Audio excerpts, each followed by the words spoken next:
Itu dengan cara memberikan iklim investasi. Tapi iklim investasi saja tidak cukup. Kita siapkan infrastruktur yang memadai, utamanya infrastruktur jalan. Membangun infrastruktur jalan itu harus pakai pedoman, yaitu tata ruang yang kita sepakati. Jadi tidak hanya sekedar jalan itu rusak kita tambal, tapi fungsi ruang tersebut, fungsi wilayah tersebut sesuai dengan tata ruang peraturan daerah Kabupaten Pati, itulah yang kita jadikan pedoman. Misalnya wilayah A, kecamatan A, B, C, ini adalah kawasan industri. Berarti infrastruktur jalan yang kriterianya seperti apa untuk perkembangan dan pertumbuhan industri di wilayah tersebut.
Assalamualaikum warahmatullahi wabarakatuh.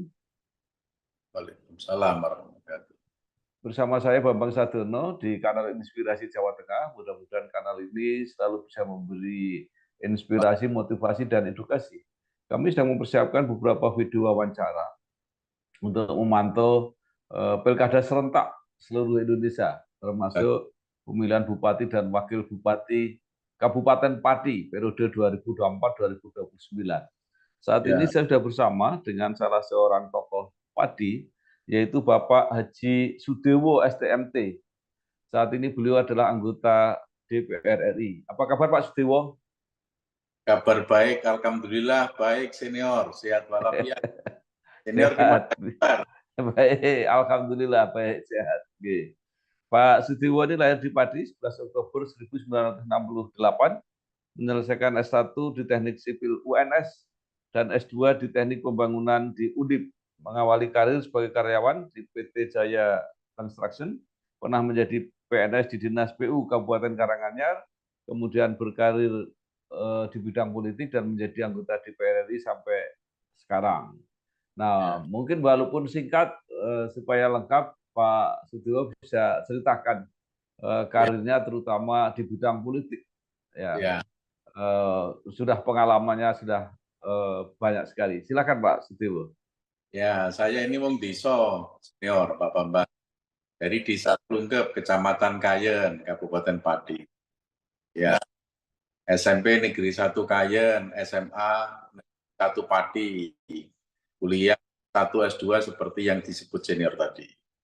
Lulus kuliah S1 awal 93, kemudian kerja di PT Jaya Konstruksi, kurang lebih beberapa bulan begitu, nggak sampai 1 tahun.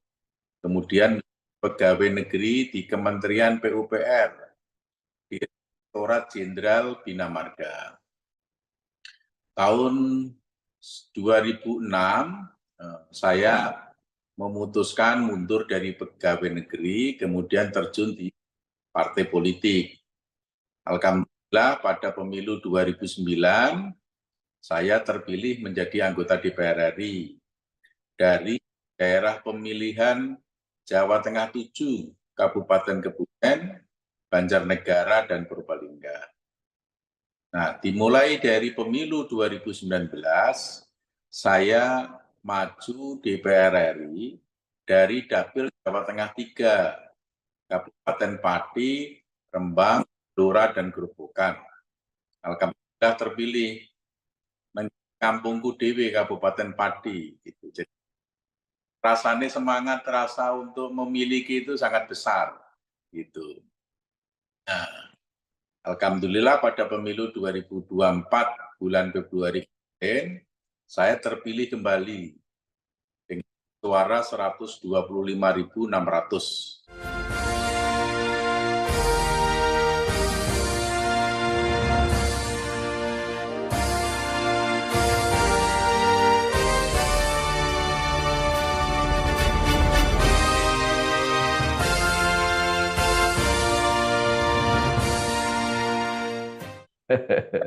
Pak Sutiwo, terpilih lagi menjadi anggota DPR RI dalam Pileg 2024, tapi tiba-tiba membuat pernyataan bahwa Bapak akan mundur dan akan mencalonkan sebagai Bupati Pati. Nah, mungkin bisa diceritakan, Pak.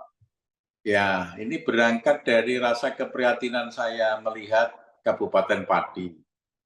Kabupaten Pati itu sesungguhnya punya potensi yang besar untuk dikembangkan, rakyatnya menjadi lebih baik, lebih sejahtera. Tapi sayang, pembangunan masih dianggap kurang, sehingga masih banyaklah yang bisa kita lakukan untuk pembangunan Kabupaten Pati. Berangkat dari situlah saya punya keinginan, punya niat untuk maju Bupati Pati. Dan alhamdulillah kalau saya membaca dari hasil survei internal kami, dukungan masyarakat Kabupaten Pati ini cukup besar kepada saya. Itu. Yang sisi lain, ini kesempatan untuk membangun Kabupaten Pati. Karena saya orangnya Pak Prabowo di presiden, jadi memudahkan saya untuk mengakses pemerintah pusat maupun mengakses pengusaha-pengusaha tingkat nasional untuk kita ajak membangun Kabupaten Pati. Karena Kabupaten Pati tidak bisa kita bangun hanya mengandalkan APBD, belanja daerah. Perlu mendapatkan dukungan dari pemerintah pusat, dari berbagai kementerian, dari berbagai lembaga. Dan alhamdulillah pemimpin pusat adalah atasan saya langsung, pemimpin besar Pak Prabowo. Nah, tentu ini memberikan satu kemudahan untuk membangun Kabupaten Pati. Pak Sutiwo, untuk pencalonan Bupati Pati pasti akan didukung oleh Gerindra, Partai Gerindra. Tapi Ya. Partai Gerindra kan tidak bisa mengusung sendiri tanpa koalisi. Nah, ini persiapannya seperti apa, Pak? Maju menjadi Bupati Pati itu tidak semata-mata keinginan saya pribadi. Karena keinginan partai, bahkan instruksi Pak Prabowo. Supaya kader-kader internal yang memang siap untuk menjadi kepala daerah didorong untuk maju, untuk membangun daerah agar daerahnya maju. Bukan untuk kepentingan Partai Gerindra nanti ke depan, bukan. Tapi untuk pembangunan, untuk rakyat. Nah, kalau memang diperlukan, ya kan, diperlukan untuk bersosialisasi ke masyarakat, bagaimana peran nanti di pemerintahan pusat, ya akan kami sampaikan juga bagaimana pusat akan membantu membangun Kabupaten Pati. Partai Gerindra memang tidak cukup untuk mengusung sendiri, belum memenuhi syarat, perlu koalisi di partai yang lain. Tapi kami sudah melakukan komunikasi dengan partai-partai tertentu, insya Allah mereka semangat untuk bergabung. Kalau saya menangkap semangatnya partai-partai lain bergabung dengan kami, itu adalah untuk membangun Kabupaten Pati. Apakah itu juga ada hubungannya dengan koalisi Indonesia Maju, koalisi Pilpres yang mendukung Pak Prabowo Gibran, Pak? Saya kira bisa ya, bisa tidak ya, situasi. Tapi insya Allah di Kabupaten Pati bisa seperti itu. Yang dimaksud adalah koalisi mendukung Prabowo Gibran itu bukan pada saat proses capres, tapi pada saat pemerintahan Pak Prabowo Gibran ke depan nanti. Jadi yang kemarin partai yang punya calon presiden sendiri bisa saja bergabung dalam koalisi pemerintahannya Prabowo Gibran dan bisa terjadi pula di Kabupaten Pati. Nah, kalau soal pasangan, Pak, Bapak kan mencalonkan diri sebagai bupati. Nah, apakah sudah ada gambaran mengenai pasangannya sebagai calon wakil bupati? Sudah ada, sudah komunikasi dengan beberapa calon wakil bupati dan dengan pasangan sudah mengerucut beberapa nama, mudah-mudahan bulan depan ini, bulan Mei sudah bisa diputuskan, sudah bisa clear. Dan insya Allah siapa saja yang saya pilih, itu semangatnya satu, untuk membangun Kabupaten Pati. Apakah mereka ini mewakili partai atau bisa juga tokoh di luar partai? Bisa juga representatif partai, bisa juga tidak. Tapi yang penting kan nanti harus saya bicarakan dengan para pimpinan partai, baik pimpinan partai di pusat maupun pimpinan partai di kabupaten. Saya tidak bisa memutuskan sendiri. Konsultasi itu sesuatu yang penting dengan pimpinan partai. Apakah pimpinan partai A atau B atau C, pokoknya melalui proses perundingan itu. Iya. Pak Sudewo, apakah sekarang sudah mulai muncul calon-calon baik bupati maupun wakil bupati, dan menurut prediksi Bapak kira-kira akan berapa pasang calon yang berkompetisi? Saya tidak bisa menebak ya, tidak bisa mengatakan siapa calon bupati yang lain. Ya, nanti kita lihat proses ke depan, kita lihat perkembangannya. Apakah ini akan menjadi berapa pasang, kita juga tidak bisa menebak. Tapi kalau konstelasi politik di Kabupaten Pati, itu bisa 2 calon, bisa 3 calon, bahkan memungkinkan bisa 4 calon. Gitu. Mudah-mudahan prosesnya pilkada di Kabupaten Pati ini berjalan lancar, kondusif lah untuk semata-mata untuk Pati. Halo guys, sekarang cuma dengan satu jari, semua urusan listrik langsung beres, res. Ini dia, PLN Mobile. Kalau cuma gangguan aja sih, nggak usah panik. Tinggal tap menu pengaduan, cus petugas PLN-nya langsung datang. Atau mau isi token, pasang listrik baru, atau mau ubah daya, atau cek hitungan listrik. Urusan listrik serahin aja ke PLN Mobile. Ya. Kalau calon perseorangan mungkin muncul nggak Pak Bupati? Sampai sekarang ini belum terdengar. Belum terdengar. Gitu. Ataukah saya karena memang nggak mendengar atau nggak mendengar. atau memang ya begitu. Ya. Nah, atau mungkin nggak menjadi berkumpul semua menjadi calon tunggal, kan Pati pernah punya pengalaman calonnya melawan kotak kosong. Itu sesuatu yang mungkin namanya di dunia politik, tetapi apakah itu bisa terjadi atau tidak ya kita lihat nanti ya kan. Kalau saya sangat menghormati proses demokrasi sesuai aturan main, sesuai etika. Itu mau nanti ada calon lain ataukah bisa calon tunggal, saya ikuti saja proses itu. Baik, Pak Sudewo sebagai orang yang lahir di Pati pasti tahu persis permasalahan yang dihadapi masyarakat dan daerah Pati. Menurut Bapak apa yang paling mendesak, paling strategis harus diselesaikan 5 tahun yang akan datang? Yang paling menonjol persoalan utama di Kabupaten Pati itu adalah infrastruktur jalan. 2 tahun terakhir, 2 tahun yang lalu, itu hampir semua jalan kabupaten di wilayah Pati itu rusak dan rusak parah, hampir semua.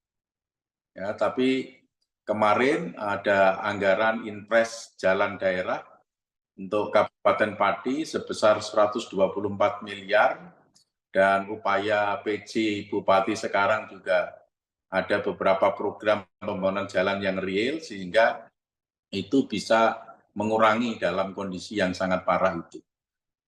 Jadi persoalan yang menonjol di Kabupaten Pati tersisa sampai sekarang itu adalah infrastruktur jalan. Yang kedua adalah masalah sistem drainase dan normalisasi sungai yang menyebabkan banjir. Setiap musim hujan itu pasti terjadi banjir. Jadi banjir ini sangat merugikan para petani, melumpuhkan perekonomian, tidak bisa beraktivitas secara normal. Jadi konsen kami yang utama dalam infrastruktur itu adalah infrastruktur jalan, sama penataan sistem drainasi dan normalisasi sungai.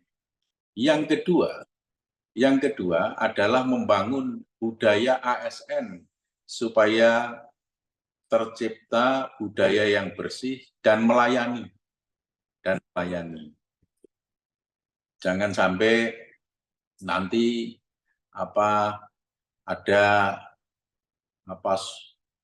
suap menyuap lah, promosi jabatan harus bayar, honorer harus bayar, bahkan ditawar-tawarkan supaya mau masuk honorer dengan pasal 80, pasal 100.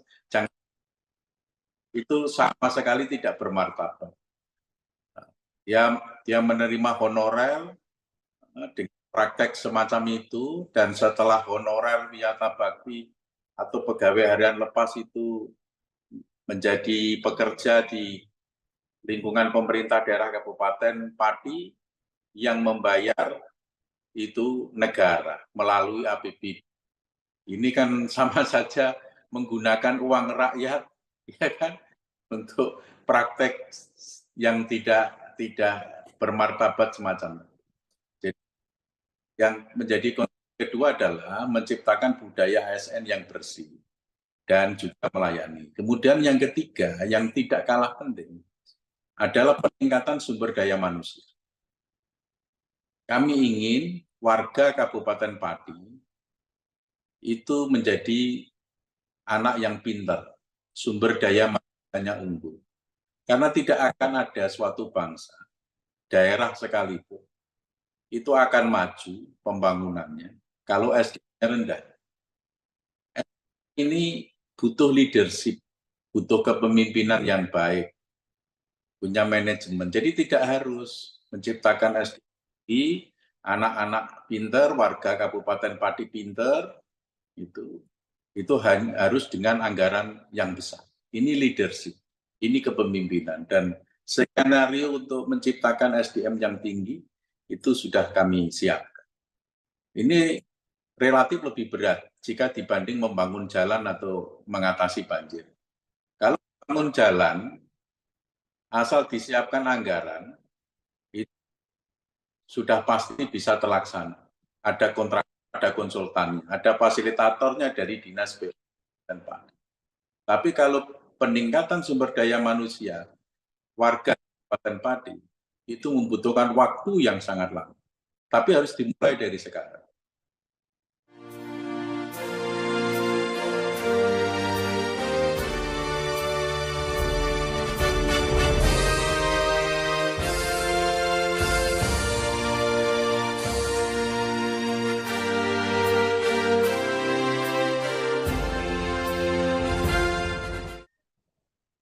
Ya, baik.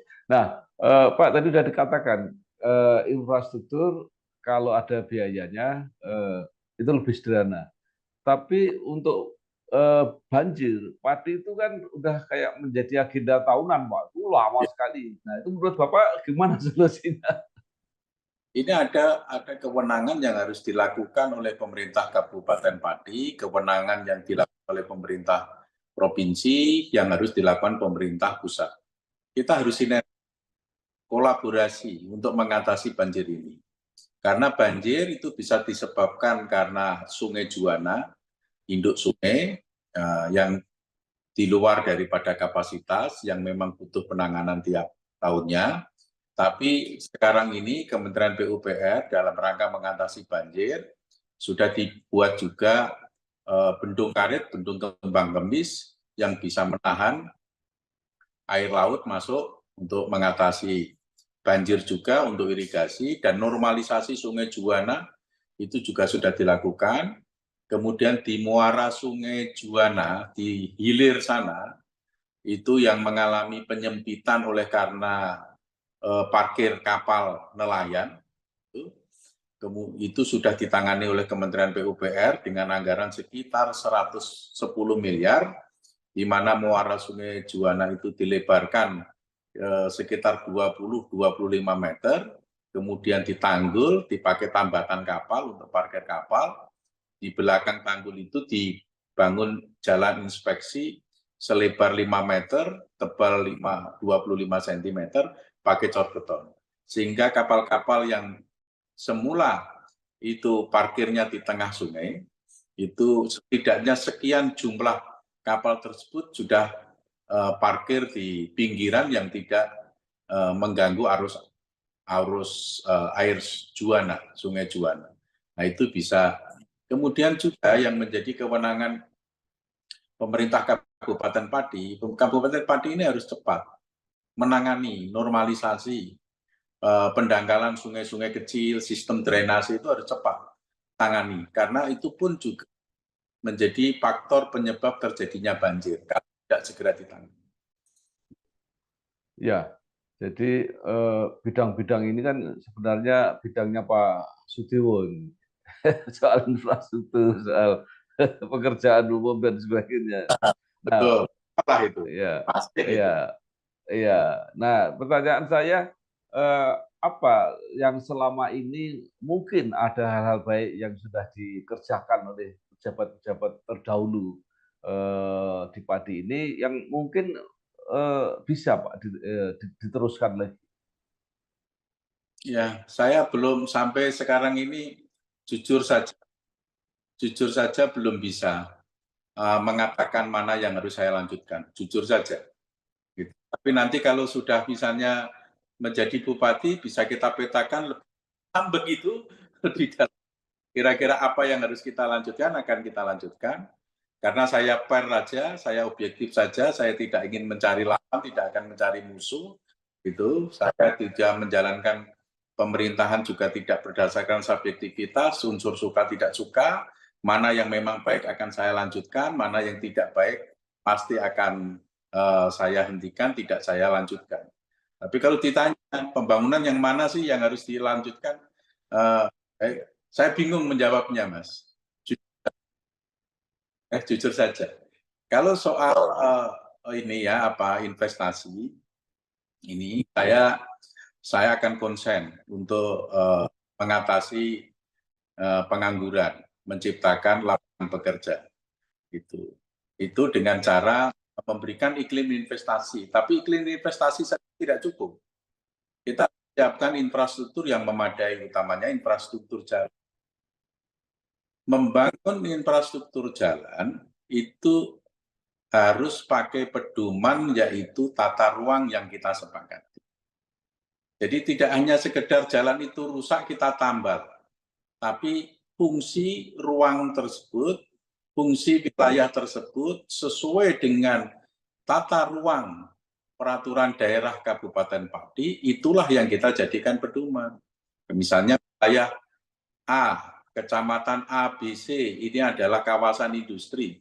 Berarti infrastruktur jalan yang kriterianya seperti apa untuk perkembangan dan pertumbuhan industri di wilayah tersebut.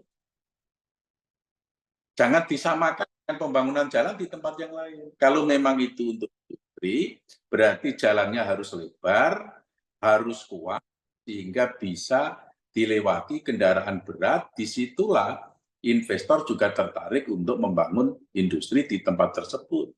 Tidak harus di daerah Pantura.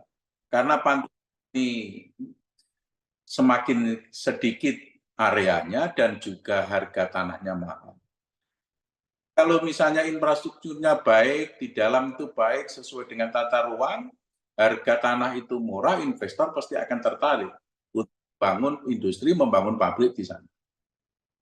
Dan untuk proses perizinan kita akan konsolidasikan dengan pihak terkait, Dinas Perizinan, BPS, Camat, BPN, Camat, kepala desa saya koordinasikan, saya pimpin secara langsung untuk melayani mereka agar izin ini bisa cepat tapi dalam koridor aturan. Kita pimpin, kalau ada kesulitan saya turun langsung. Tidak kepentingan pribadi, tapi untuk kelancaran investasi di Kabupaten Pati untuk menciptakan lapangan pekerjaan. Dan itu terus.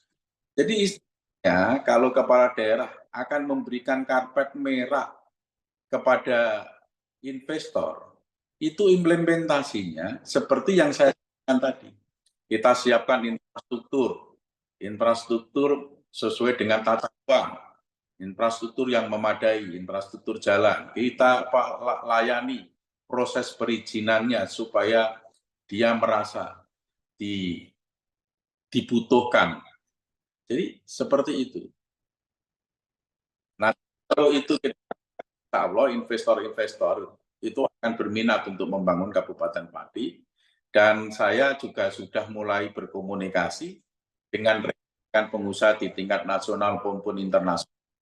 Insya Allah tanggal 11 Mei nanti, 11 Mei sampai dengan tanggal 20 saya akan ke Cina. Akan diajak teman saya ke keliling, sekiranya apa bisa saya tarik dari mereka untuk ke Cina. Ke Jepang, ke Eropa, akan keliling dengan teman-teman yang itu, membangun Kabupaten Pati, tujuannya seperti itu.